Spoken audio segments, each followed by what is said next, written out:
issued a special marine warning for Lake Michigan near shore and open waters to mid-lake from Sheboygan, Wisconsin to Port Washington, Wisconsin, until 5:45 p.m.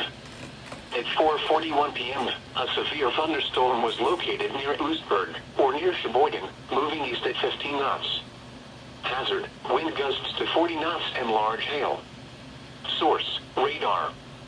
Impact, small craft could be damaged in briefly higher winds and suddenly higher waves.